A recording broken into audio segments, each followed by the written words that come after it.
Awesome. So we're going to begin, Mango, please. This is where I'm gonna go. We're gonna begin in Shavasana, but we're gonna use the chair or a stool, whatever you have. And if you are on a carpet, that's ideal, or a mat if you wanna have a blanket down underneath to just make it even more comfortable. And, okay, Mango. And then it might be nice to have a blanket underneath your head. So you can just go ahead and place that at the top of your mat. All right, honey, come on. Come on, little doggy.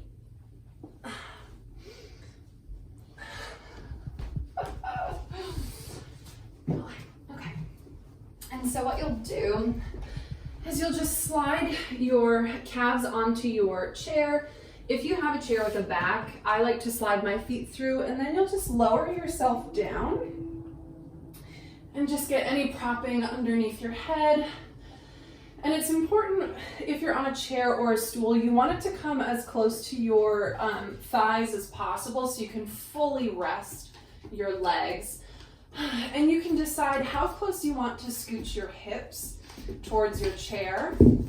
For some of us, getting right up underneath is a nice angle, but if you're a little bit further away, that's all right. And then you can let your arms just rest long down your side, or the hands can rest on you, but just try to avoid interlacing your fingers if possible. And so we'll start our practice here in this Shavasana position.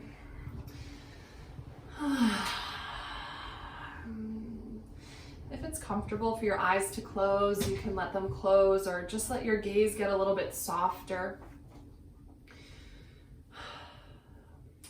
Allow yourself to just be completely free from effort.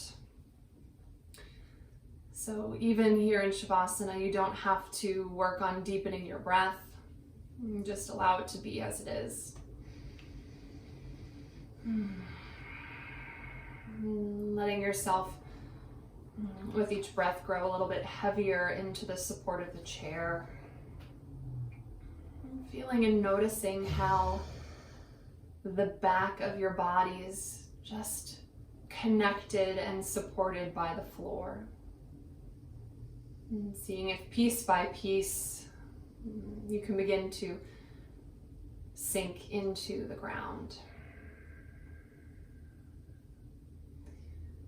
Feeling those little pockets of tension in the body, one by one, slowly start to just easily surrender and to let go.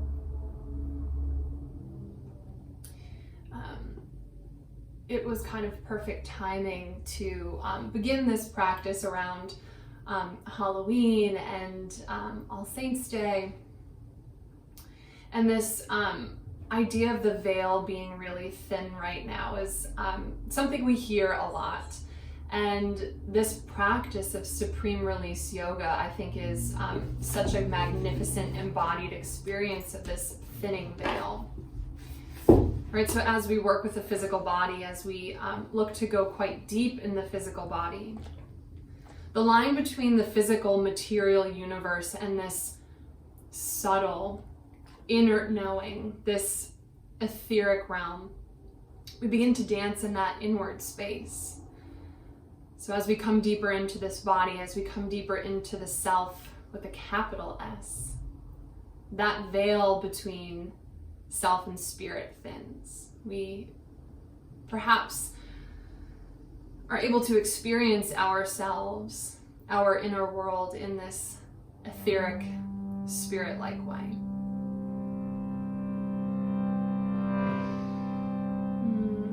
So this practice of SRY is very much an inward directional practice. We are investigating, nourishing, and nurturing our bodies as a way to support deep and profound transformation. I will open our practice with one Om, and if you'd like to join me, you can, and perhaps notice the reverberation through your body and on the floor. So we'll breathe in.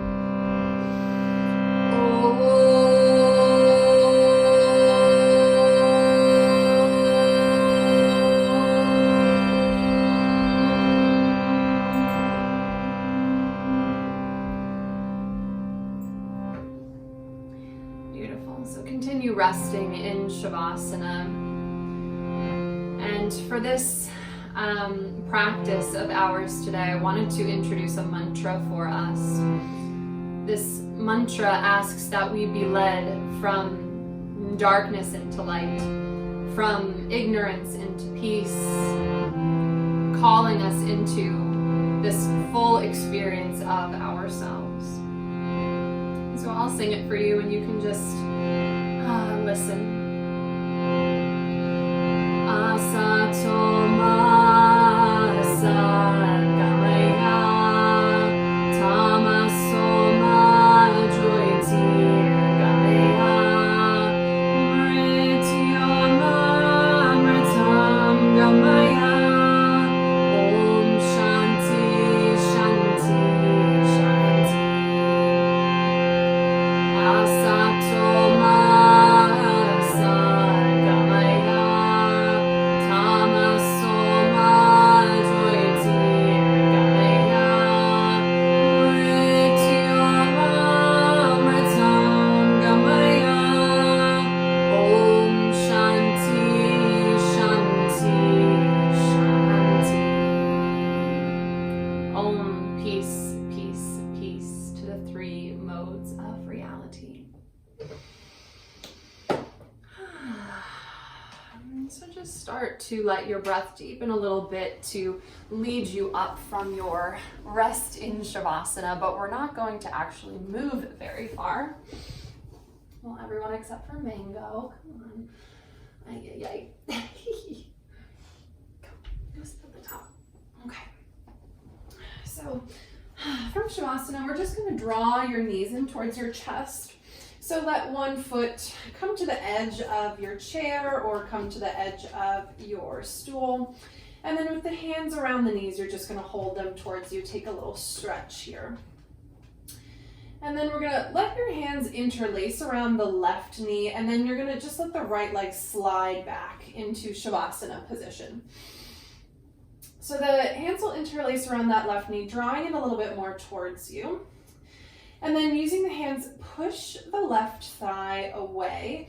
So letting it slide onto your chair once again. And you're just gonna find this happy medium spot where your hands can still rest on your leg, but you're not straining to reach it. And so what we're looking to do here is to let this left thigh bone really plug directly into that hip. And so how we get comfortable here might look a little bit different. So, oops. I'm a big fan if you want to have blankets on either side of you underneath your elbows, so you can have something to prop your arm up against while you hold on to your leg. This might be a nice way. And we're looking for the leg to completely be able to relax. So the arms are doing the work here to support the leg. You can also be holding the thigh or maybe reach and hold some pant. And just depending on your proportions, you'll decide what works best.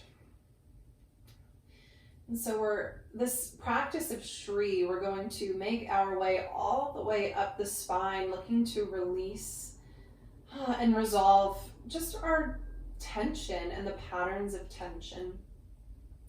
So we begin at the very base of the spine here. One way to kind of feel into if we're moving in the right direction without doing it, the idea that you could move your hands and your leg would then fall to the side because the muscles of the legs are relaxed. So the arms are doing the work. And once you're in position, you can close your eyes if you like. And really just begin to feel and notice what's happening on this left side of the pelvis. Notice if you can feel the bone aligning with that hip as the weight of the bone helps the leg relax and sink deeper to the ground. And the gentle weight of your hands providing just a little bit of pressure to facilitate that. And the breath is just soft and natural. You might find too that your breath becomes quite shallow during this practice, and that's quite all right. We are not moving too vigorously, so it can just be as it is.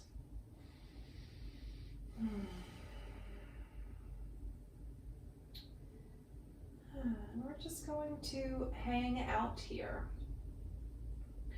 You might readjust at any moment, but the idea is that once we find our setup, once we align our body at these very specific angles, we're letting time and gravity do some work here.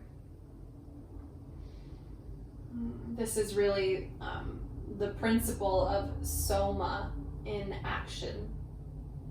Soma being this rich nectar, that which rejuvenates, that which nourishes.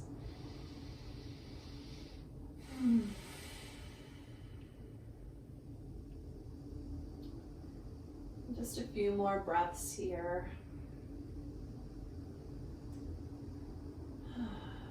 Letting yourself just enjoy. Relaxing the muscles of your thigh, relaxing the muscles of the foot.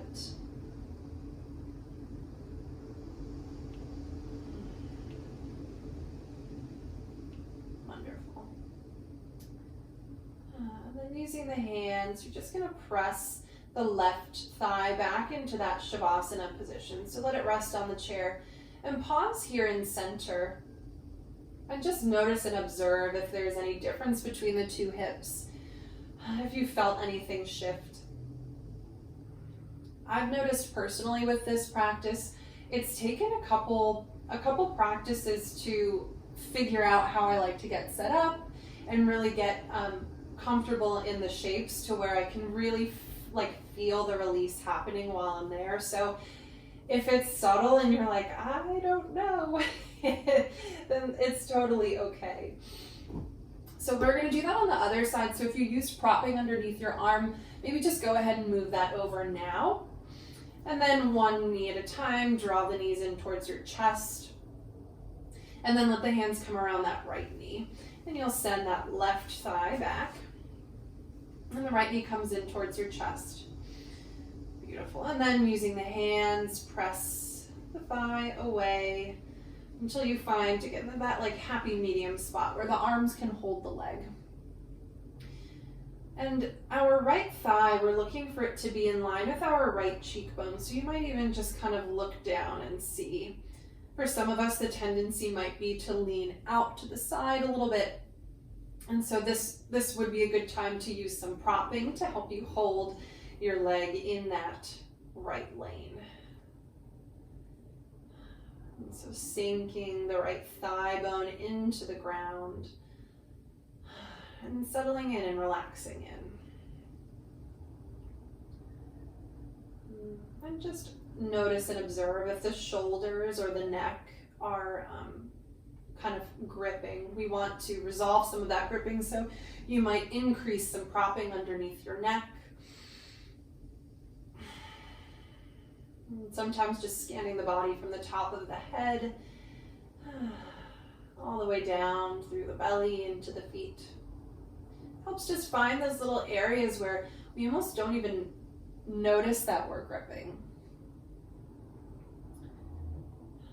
And this is really one of the big explorations in this SRY practice, is really coming to see all the ways that our body is holding,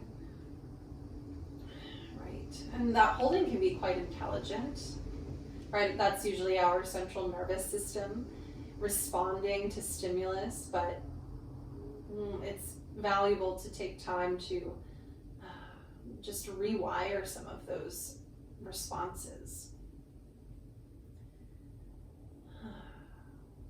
Letting the thigh soften.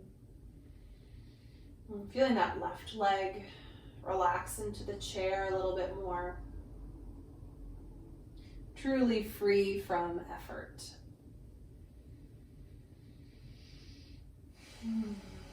Letting the sacrum have this angle of the thigh bone to release and to let go.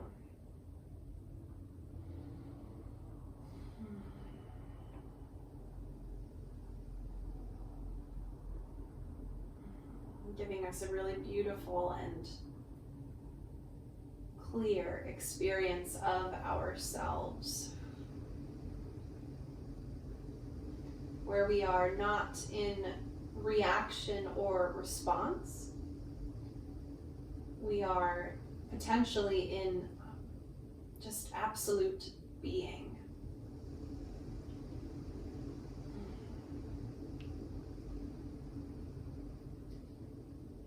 A couple more breaths here. Completing this release of our sacrum.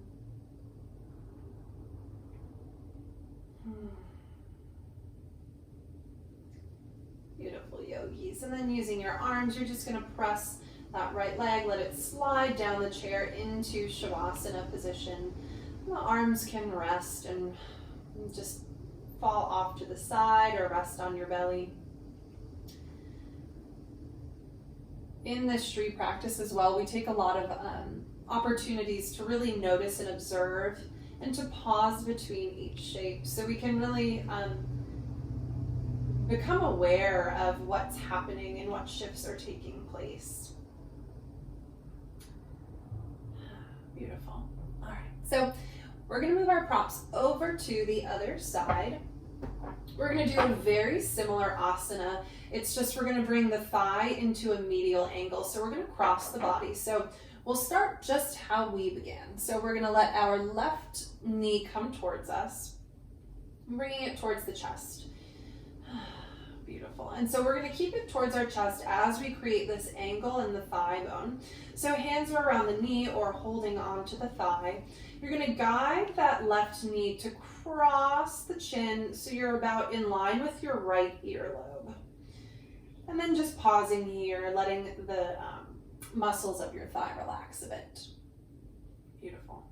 And then use the hands to press the thigh away from you. And you'll do that same thing where you're finding this like happy medium distance where you can hold the leg. The left foot will be resting against your right calf. So you might have to shimmy that foot over a little bit. And so we're holding the leg, right? So the muscles of the outer left hip can relax, and you might need a little bit more propping for this one as we're crossing the body.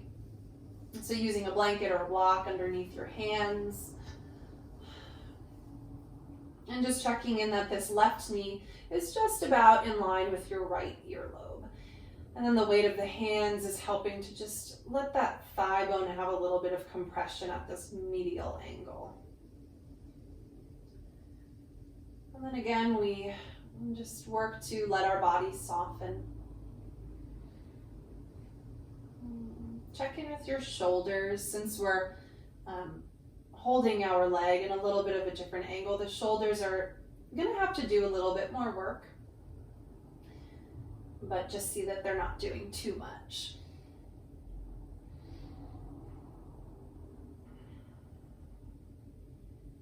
Just resting with the head pointing up and softening the belly, really letting just any holding, any gripping soften.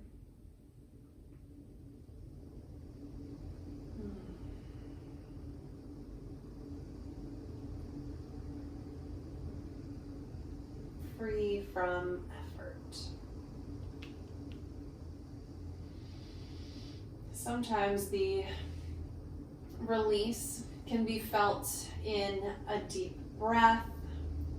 Sometimes there's a little bit of like a vibrating quality around the muscles. Sometimes it's just this feeling of spaciousness.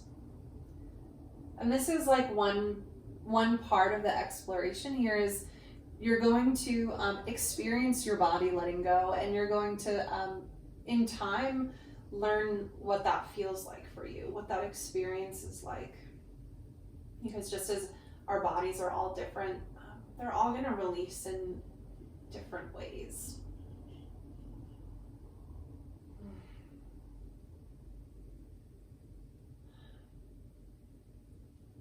A few more moments here.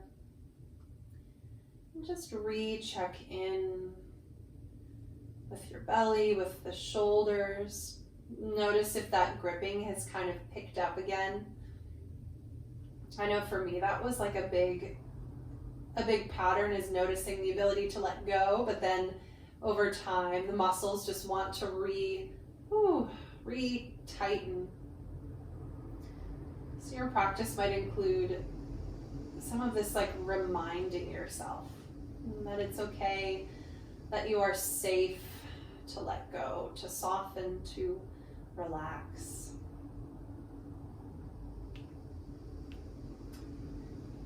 So as we transition out of this shape, just drawing the knee towards you and guiding it over to the left side, and then letting that left shin come back into Shavasana position.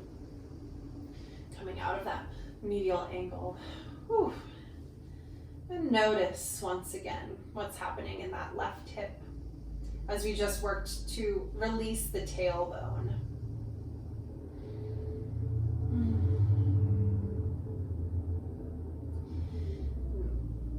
Let's prepare the other side. Let your props move over.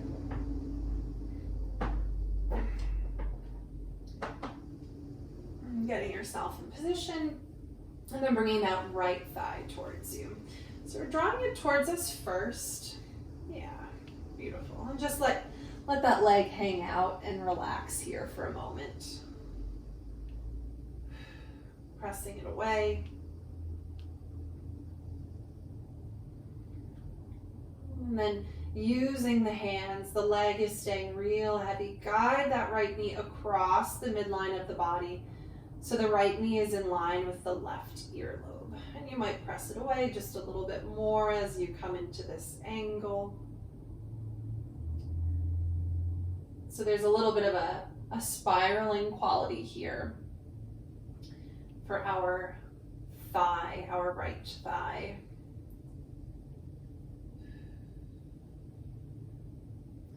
And if you're experiencing intensity in any of these shapes, there's a couple ways to support yourself there. So it might ask for more propping underneath the arms so that you have just more support. It might mean decreasing the intensity of the angle, so just easing out a little bit. We're looking to find just that beginning of the edge, right? That place where we're not running away from the depth, from, what is providing us work. But we are not looking to push and blow through our edge into pain. So much of our life is asking us to push through, to keep going, to do more. But especially in this practice of yoga, we receive no benefit from pushing through. The benefit really lies in just finding that very beginning and then being there. Really bearing witness. Letting the thigh relax. And really using the arms here to support yourself. So without letting go of your leg, the feeling is that if the arms were gone, the leg would fall to one side. The arms creating this really safe and supported container for the tailbone to release. Right, the tailbone, this sacral area really being where a lot of fear resides in the body. right? It's the part that clenches when the fight or flight comes into effect. And so it takes time and patience to just allow this part of our body to resolve some of that pattern. Beautiful. And so as we come out, uncrossing the angle of the thigh, so it's coming into that right lane, and then pressing the right leg back.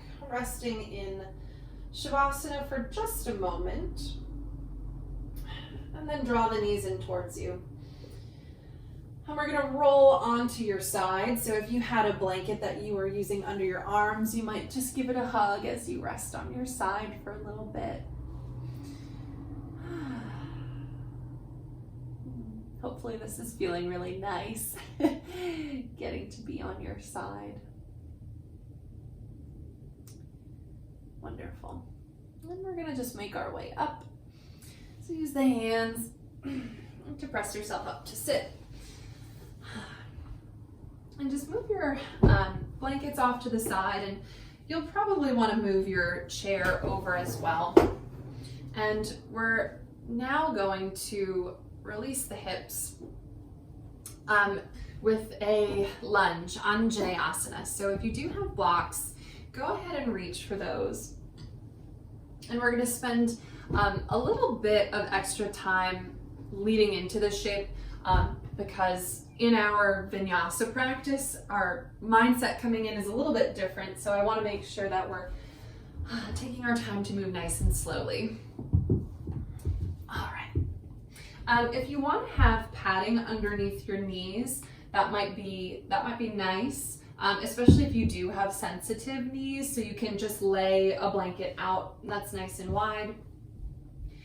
And then we'll all start with, actually no, we don't have to start with blocks on the highest setting. You might have them on the middle setting, but really be liberal with your block use. So we're really looking to take as much work out of this for our legs. So I'm coming up on to highs because I'm tall. So let the hips come back, tucking the toes, and then step your left leg forward, keep the hips back. So I want to just give you a visual to see this. Stay as you are with the hips back. So normally in our vinyasa practice, when we come into Anjaneyasana, the hips are getting really low to the ground. But here, since we're looking to release the psoas, we can think of the psoas as this tight knot. And as we stretch it really far, that's actually going to be tightening this knot. So we're coming into this lunge from about a halfway point, and the idea is we're going to be instead softening the knot, right? So less intense stretch perhaps in how we feel it, but we're getting a deeper effect. So I'm gonna just spin so you can see me. So we have our left leg forward, hips are back, toes are tucked. Lift that left hip up really high, and then you're gonna let the hip just lower all the way down. So you'll feel the sacrum is level. We're then gonna start to lean forward about halfway into our lunge. So about half as far as you could go. And once you find what that feels like in your hips, check in and see that your knee and your ankle are aligned. So you might have to scoot your foot forward or back depending on where you are. And if you see just where I'm set up, the hips are not totally sinking towards the ground. And then from here, we're really pressing our hands into the blocks. And there's almost this feeling of pressing yourself back just a quarter of an inch. And then if it's comfortable, you can let the head relax and the chin tuck towards the chest. So you're rounding through the spine here. And the arms are holding a lot of this weight as you see if some of those legs and hips can soften and relax.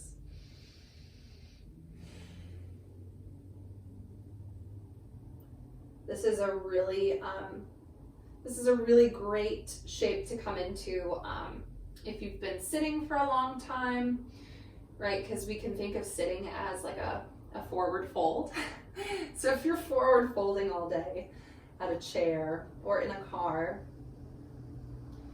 this will just help release a little bit of that constriction. For our last little bit here, if you'd like, you can untuck the back toes and just see how that feels for you. If it feels precarious at all or you feel less stable, just go ahead and retuck the toes.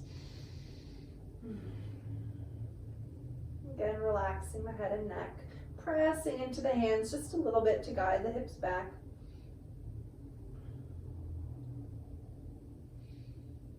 And then as we come out of this, press into the hands, send the hips back, and then step the left shin back. And just come onto all fours.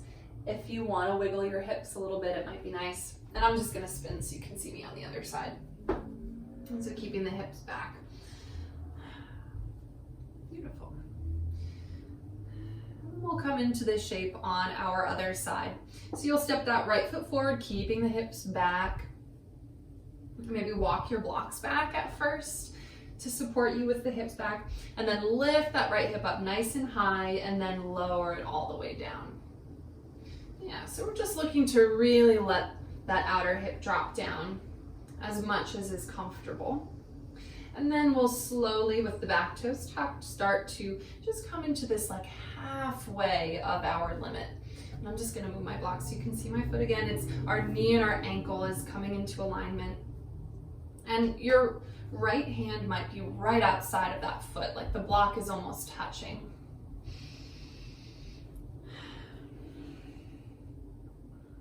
And then just letting yourself breathe here. Letting yourself get heavy. And so the head can hang. And as the head hangs, there's just this pressing into the hands, just like a quarter of an inch. It might press you back.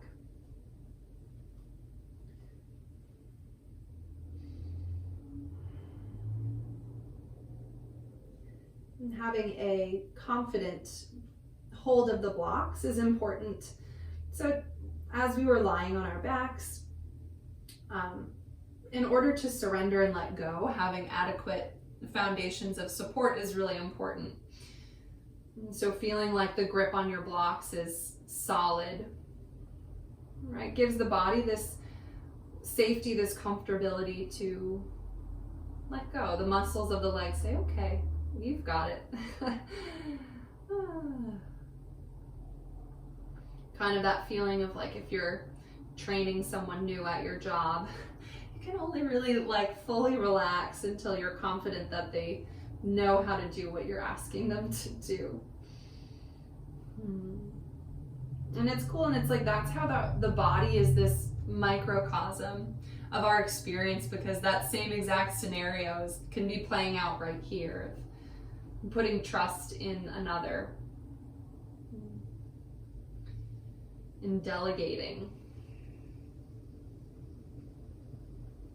Beautiful. So as we prepare, or actually let's untuck the back toes if you did on the other side, just for a couple moments. Awesome, and then bending the elbows, press into the hands, step that right shin back, and then let the hips come towards the heels if that's comfortable, or you can sit all the way down if that will feel better. All right. I know you're both muted, but I hope you're feeling good. So our next shape. Sonia, I was gonna ask, on that stretch, are you supposed to feel it in the side of your hip?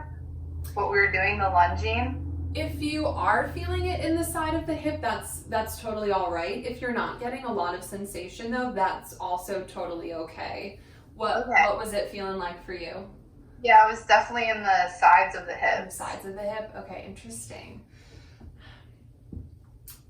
So for our next shape, we're gonna do a seated side angle. We'll spend, again, a little bit of extra time getting ourselves propped up just right. So to find a comfortable seat, if you have yoga blankets, this is gonna feel shocking, like it was for me the first time. You're gonna stack, if you have like the thinner Iyengar blankets, maybe like 3 or 4 of them. If you happen to have these like thick fluffies, maybe 2, maybe 3. If you don't have yoga blankets, no worries. If you have pillows or bolsters, you're just gonna stack them up so we have this really nice high perch. and have your blocks nearby as well.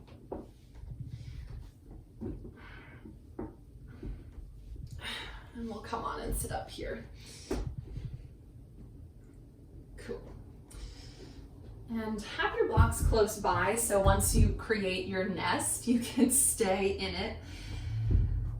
So the propping that we're looking to do is to have our hips elevated above our knees. You'll notice a lot of the time our knees are just above. And especially for in a hypermobile body, we'll find that sitting propless, we're not usually worried about it. But the idea is with this support, we're looking to let the whole pelvis relax and soften. We're looking for the spine to be able to relax and soften. So we need support to be able to do that. So I'm on 2 blankets, but you might come up to 3 and just see how that feels. And then I feel like some folks really like this piece, others it's like take it or leave it.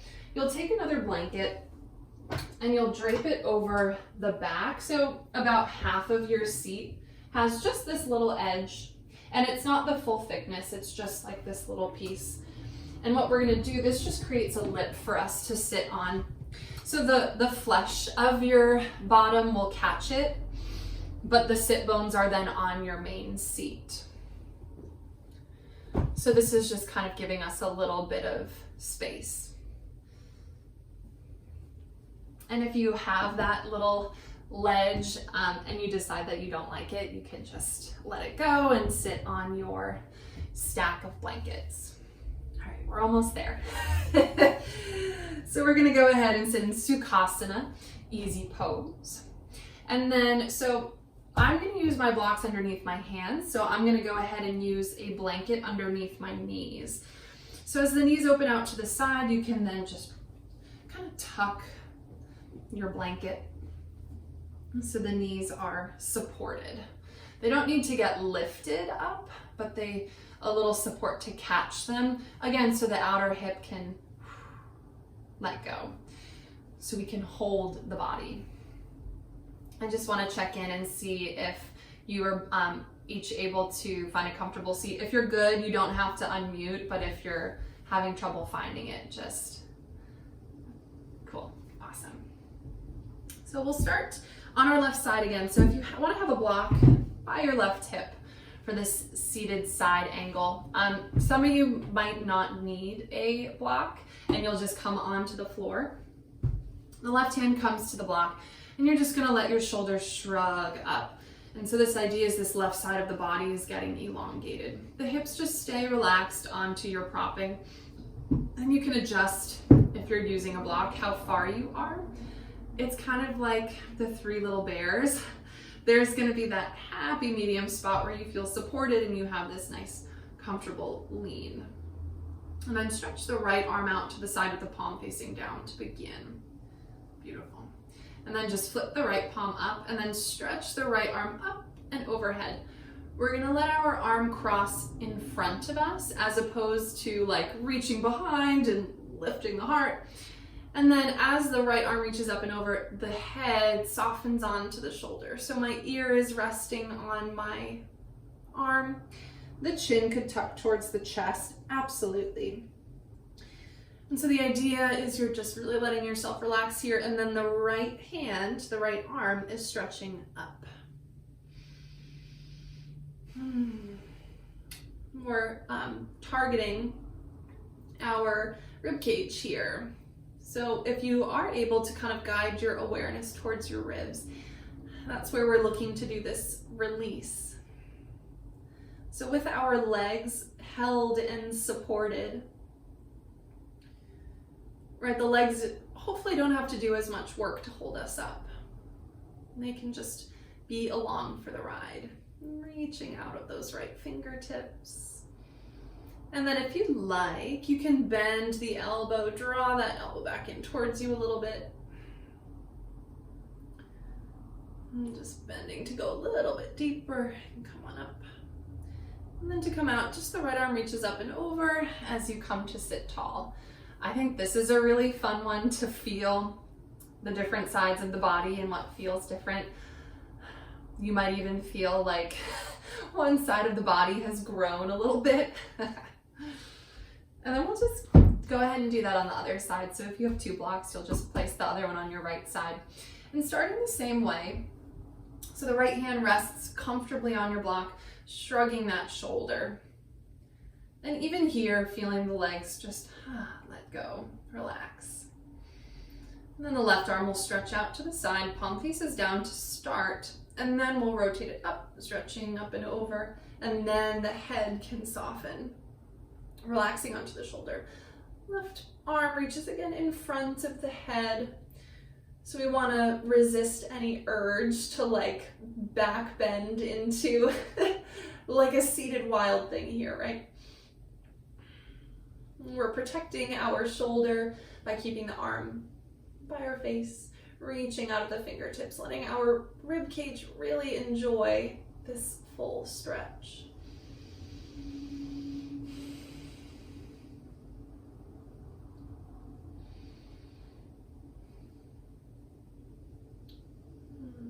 If you want to bend the elbow and just feel yourself dip a little bit closer to the ground, come on up, and then maybe one more time. Lifting up. Nice soft belly. And then the left arm stretches up and over. Pause in your center. Let's actually take a moment seated here since we are nice and supported in our nest. If you want to close your eyes, and again, maybe like returning to this meditation of this thinning veil of the self as physical matter, but also as this subtle body full of these subtle experiences that we are investigating today. Awesome. So we're going to come back to the floor for our final asana. You can just move blocks to the side, but have some blankets nearby. I'm going to place one on the ground. So we're going to set up to lay on the floor. So if you had a blanket out for your shavasana, yeah, you'll have that there.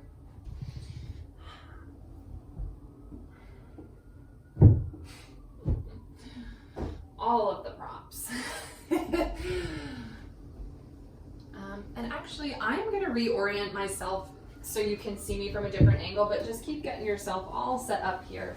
Let's see. Yeah, this should be good. Okay, I'm just going to lower this angle just so you can see how I'm setting up for this twist. Cool. I think having a blanket on each side of you, if you've got them, will be nice just to minimize having to like roll around and twist around. All right.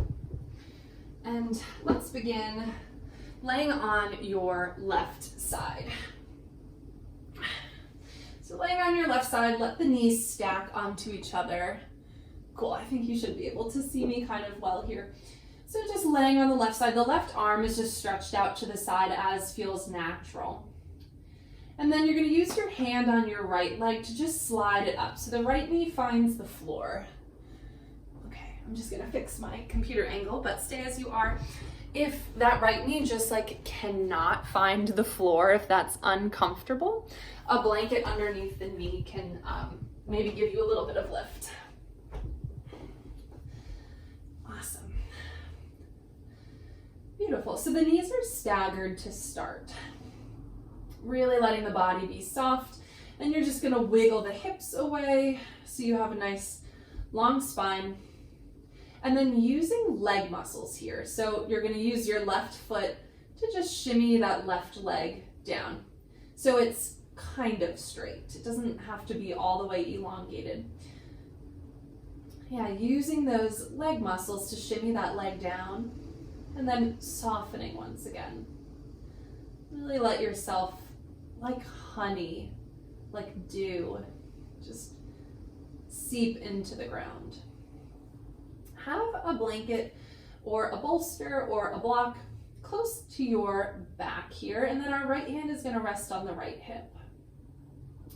And you might have to, like for me, sometimes there's a little bit of shimmy of the hips to find myself in that comfortable alignment, and then we're letting the legs soften. With the right hand on your waist, from the rib cage, just allow yourself to slowly twist open.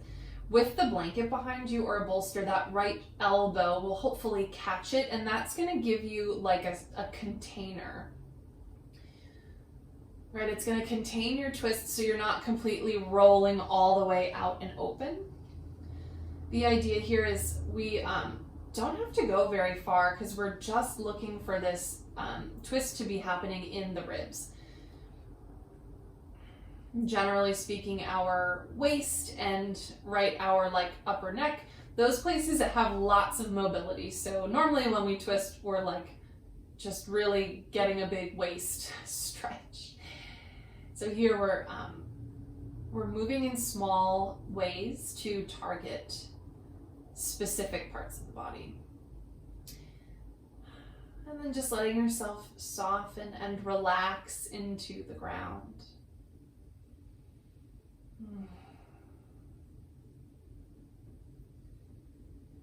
And just noticing if one of your legs is holding on. Just with each breath, see if this soft letting go is possible. If you need more propping underneath the knee or more underneath your elbow, give yourself that lift. And your head can just be on that left side. It can look up towards the ceiling a little bit if that angle is comfortable, but it might not be.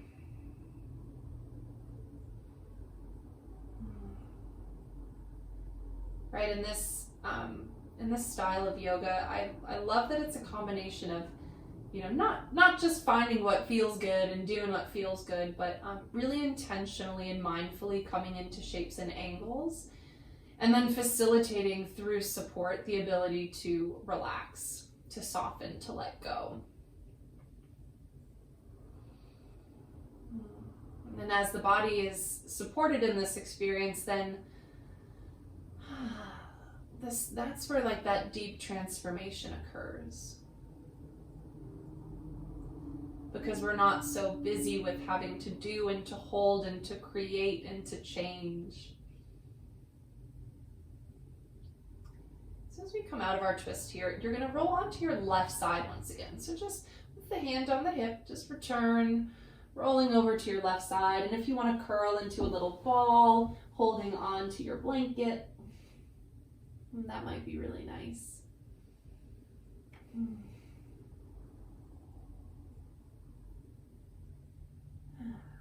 then come onto your back, just rolling through your center, moving your props to the side, and just pause on your back here. All right, coming into our neutral space. Beautiful. And then rolling onto your right side. So the right arm stretches out, and if now that you know how you propped yourself, if you want to preemptively put that blanket or bolster behind you,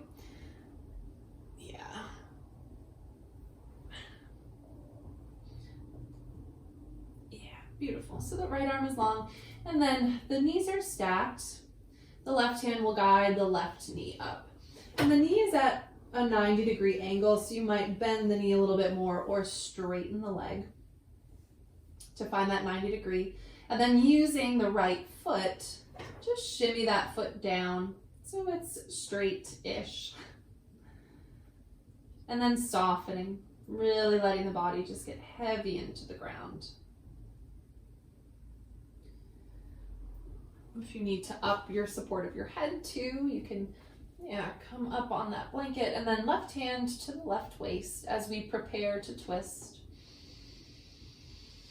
Maybe on an exhale breath, and just letting the chest rotate open. That left arm will find the support of your prop behind you. And hopefully you'll find, again, as you do this practice more and more times, as you really get to know how you like to be propped up, you'll you'll be able to a little bit more quickly find that really sweet place where the body is really free to let go, free from effort.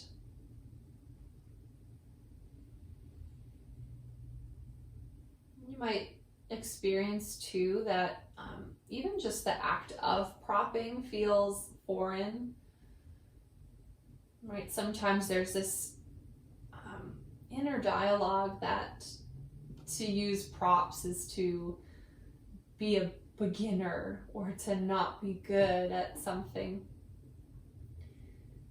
And I think the longer we're practicing yoga, hopefully we're seeing how that's very much not the case.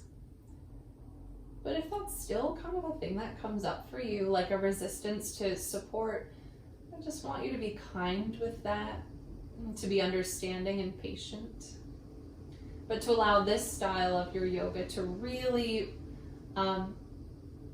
change some of those beliefs, to see, oh man, if I have 2 blankets or 3 blankets under me, I can go so much deeper. I can really be in the shape.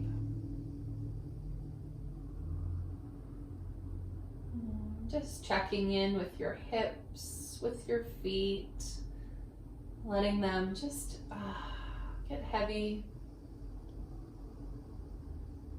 If the body is like re-tightening because you've just been here, guiding it to relax.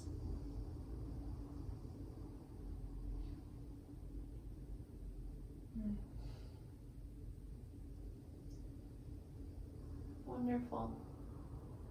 And then just coming out of your twist, rolling onto your right side again. And if you want to hug your blanket, getting all cozy. Just feeling yourself nice and heavy and relaxed. So we're going to end in Shavasana. So that same shape how we started. So you'll roll onto your back. If you need to get your chair, you can sit up and reset yourself. But you're going to lay, sliding your legs into your chair. Right, have some support underneath your head, and especially we'll stay here for just a few more minutes to end our practice if you want to have a blanket over your hips, right, to just feel really comfortable. Yeah.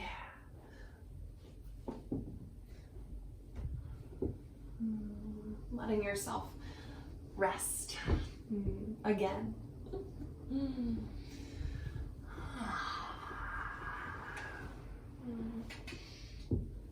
You can close your eyes.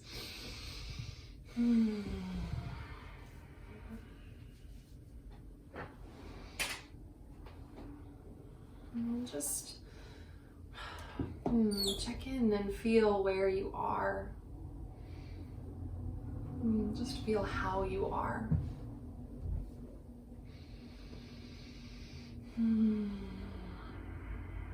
If you're really just tired and feeling ready for a nap, allowing yourself to lean into that. There's this very real experience of as we do these more nourishing practices, we in essence are uncovering. There's a lot of uncovering happening, and like an unbraiding. And sometimes what we find underneath these first couple layers is deep exhaustion, tiredness that we might not have known was there. And so even though this practice is nourishing and rejuvenating, if you're feeling exhausted, just allowing that to be your experience. Allowing your body and your whole self to receive what is needed right now.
Thank you so much for being here for this SRY practice. I just want to invite you to stay in your Shavasana for absolutely as long as you would like.